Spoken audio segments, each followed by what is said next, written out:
హైదరాబాద్ లో ఉచిత కన్సల్టేషన్ మరియు స్క్రీనింగ్ కొరకు ఎవిస్ హాస్పిటల్స్ ని సంప్రదించండి. సార్ కొలెస్ట్రాల్ ఉన్న ఫుడ్‌ని ఎక్కువ అవాయిడ్ చేయమంటారు కదా! సో, గుండె నాళాల్లో మళ్ళీ కొలెస్ట్రాల్ పేరుకుపోతుంది. తర్వాత స్టంట్ వేయాల్సి ఉంటుంది అని చెప్తూ ఉంటారు. సో, కొలెస్ట్రాల్ అనేది అసలు ఎల్‌డీఎల్, హెచ్‌డీఎల్ అని చెప్తూ ఉంటారు కదా! దాని గురించి డీటెయిల్‌గా ఒకసారి వివరించండి. కొలెస్ట్రాల్ అంటే చాలాసార్లు మనము మాట్లాడుకునేవంటే వీటిని లైపోప్రోటీన్స్ అని అంటాం. లైపోప్రోటీన్స్ అని అంటే ఇవి క్యారియర్స్. సో దీంట్లో మనకు సంబంధించిన అంటే బ్యాడ్ కొలెస్ట్రాల్స్, గుడ్ కొలెస్ట్రాల్స్ దీంట్లో డిఫరెంట్ ఉంటుంటాయి. దాన్ని అంటే low density lipoprotein it all depends upon classification is depends upon the density which you see on examinations. Okay. So ఇప్పుడు మనకు సింపుల్గా మనకు అర్థమయ్యే భాషలో మాట్లాడుకుంటుంటే అంత డెప్త్గా వెళ్ళకుండా మనం అర్థమయ్యే భాషలో మాట్లాడుకోవాలని అనుకుంటే ఈ కొలెస్ట్రాల్ దాంట్లోపల ఒకటి గుడ్ కొలెస్ట్రాల్ ఉంటుంది, అది హెచ్డిఎల్. అంటే అది ఎంత ఎక్కువ ఉంటే అంత మంచిది మనకి. అంటే కనీసం 40-50 అబోవ్ ఉండడం వల్ల మంచిది. మిగిలినవన్నీ బ్యాడ్ కొలెస్ట్రాల్స్, దాన్ని నాన్ హెచ్డిఎల్ కొలెస్ట్రాల్స్ అని అంటాం.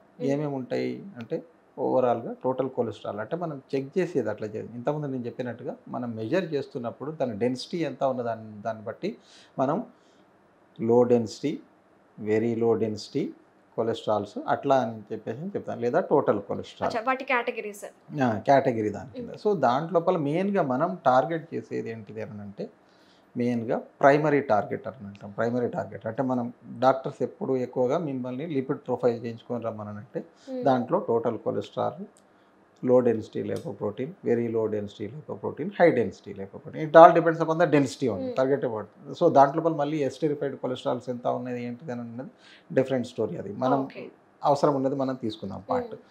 సో లో డెన్సిటీ లైపోప్రోటీన్ని మనం ప్రైమరీ టార్గెట్ కింద చూస్తాం మనం. అంటే అన్నిటికీ ఎక్కువ కారణం ఏంటిది అని అంటే ఈ లో డెన్సిటీ లైపోప్రోటీన్ లెవెల్స్ ఎక్కువ ఉండడం వల్ల కొలెస్ట్రాల్ అనేది ఎక్కువగా క్యారీ అవుతూ ఉండి మన సర్క్యులేషన్ లోపల అది గుండె రక్తనాళాల గోడల లోపలి వెళ్ళి డిపాజిషన్ అనేది మొదలవుతూ ఉంటుంది. డిపాజిట్ అవ్వడం అంటే దాని ఎస్టరిఫికేషన్ అయ్యి అది అక్కడే ఉండిపోవడం, ఎక్కడే ఉండిపోయి ఆ గ్రాడ్యువల్గా అది ఆ టోటల్ ల్యూమెన్ ఏదైతే ఉందో అది నేరో అయిపోయి ఆ తర్వాత ఏదో ఒక టైం లోపల కంప్లీట్గా బ్లాక్ అయిపోవడం, అది దాన్ని హార్ట్ అటాక్ అని చెప్పేసి అని అంటాం. సో ఇక్కడ మనకి ఇంపార్టెంట్ వచ్చేసి మనం ప్రైమరీ టార్గెట్ కింద డాక్టర్స్ ట్రీట్ చేసేది మీ ఎల్డిఎల్ కొలెస్ట్రాల్ని తగ్గిస్తారు. That depends upon your risk profile. If you are prone to high risk అని అన్నదంటే మీ ఎల్డిఎల్ కొలెస్ట్రాల్ని బిలో 50 పెట్టడానికి ప్రయత్నం చేస్తూ ఉంటుంటారు, below 50. But it can be as low as 15-20 దాకా కూడా పోవచ్చు దానికి. ఇప్పుడు కొత్తగా లేటెస్ట్ గైడ్ లైన్స్ దాని ప్రకారము ఒక 2 months బ్యాక్ మన Indian guide lines, lipid association of India guide lines అని చెప్పేసి అని వచ్చాయి మనకు, లాయ్ గైడ్ లైన్స్. దాని ప్రకారంగా మనకు ఈ ప్రైమరీ టార్గెట్ ఎల్డిఎల్ ఒకటే కాకుండా కో ప్రైమరీ టార్గెట్ అని అంటాం. అంటే దీంతో పాటుగా పక్కన ఇంకోటి కూడా టార్గెట్ చేస్తాం. సపోజ్ ఇది నార్మల్ అయింది, still you are prone for high risk. Suppose మీ ఫ్యామిలీ హిస్టరీ లోపల early sudden heart attack deaths ఉన్నాయి, అప్పుడు ఏం చేసేస్తాం మనం ఎర్లీ స్టేజ్ లోపలనే మీ కొలెస్ట్రాల్ లెవెల్స్ ఎట్లా ఉన్నాయని చెక్ చేసేస్తాం ఉంటుంటాం. Lipid profiles by the age of 20 years మనము లిపిడ్ ప్రొఫైల్ అది ఇదంతా చెక్ చేసేసుకొని you will try to control your all LDL cholesterol below 50. అయినప్పటికీ మీ రిస్క్ ప్రొఫైల్ ఎక్కువ ఉన్నది, అప్పుడు ఏం చేయాలి? నెక్స్ట్ టార్గెట్ వచ్చేసి కో ప్రైమరీ టార్గెట్ అంటే నాన్ హెచ్డిఎల్స్ అని అంటాం. Non HDL levels, non HDL levels అని అంటే టోటల్ కొలెస్ట్రాల్ మైనస్ హెచ్డిఎల్, మిగతావన్నీ అంటే విఎల్డిఎల్, ఎల్డిఎల్ అవన్నీ టార్గెట్లలో దాని టార్గెట్లోకి తీసుకురావడానికి చూస్తూ ఉంటుంటాం.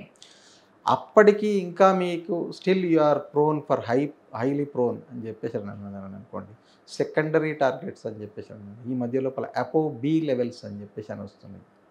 సో అపో బి లెవెల్స్ని కూడా టార్గెట్ చేయడం అనేది జరుగుతూ ఉంటుంది. So primary target, co primary target, secondary targets. So ఇవన్నీ చేసేసుకోవడం వల్ల మీ ఈ బ్యాడ్ కొలెస్ట్రాల్ అన్నిటిని మ్యాక్సిమం తగ్గించుకోవడానికి అవకాశం అయితే ఉన్నది. సో ఇప్పుడు ట్రీట్మెంట్ కూడా లేటెస్ట్ ట్రీట్మెంట్స్ చాలా వచ్చాయి. అంతకుముందు కేవలం స్టాటిన్స్ అని చెప్పేసి అని మాత్రమే ఉండేది. అంటే లైఫ్ లాంగ్ వాడాలి స్టాటిన్స్ అని చెప్తూ ఉంటారు. ఆల్మోస్ట్ అంటే మన షుగర్ లాగానే ఇదంతా. అంటే మనం టాబ్లెట్లు వేసుకుంటుంటే కొలెస్ట్రాల్ తగ్గుతుంది, లేకపోతే మళ్ళీ పెరుగుతుంది. సో కాబట్టి అది టాబ్లెట్స్ రెగ్యులర్గా వాడాల్సి వస్తుంది. లేదండి మేము రెగ్యులర్గా తీసుకోము, మాతో కాదు డైలీ వేసుకోవడం అని చెప్పేసి ఎవరైనా అన్నారంటే ఇప్పుడు 6 నెలలకు ఒక తీసుకునే ఇంజెక్షన్స్ కూడా వచ్చాయండి. అంటే ముందు ఎవలోక్యుమాబ్ అని చెప్పేసి అది 15 రోజులకు ఒక ఇంజెక్షన్ ఉండేది ఎవలోక్యుమాబ్. లేదు 15 రోజులకు ఒకసారి కూడా వద్దు మాకు అని అన్నదంటే 6 మంత్స్కి ఒకసారి వచ్చే ఇంజెక్షన్స్ కూడా ఉన్నాయి. అవి కాస్ట్లీ ఇంక్లిసిరాన్ ఉంటాయా అని చెప్పేసి అని పర్వాలేదు అంటే అరౌండ్ మనకు 90,000 దాకా వచ్చేసింది. So 90,000 to 1 lakh per injection.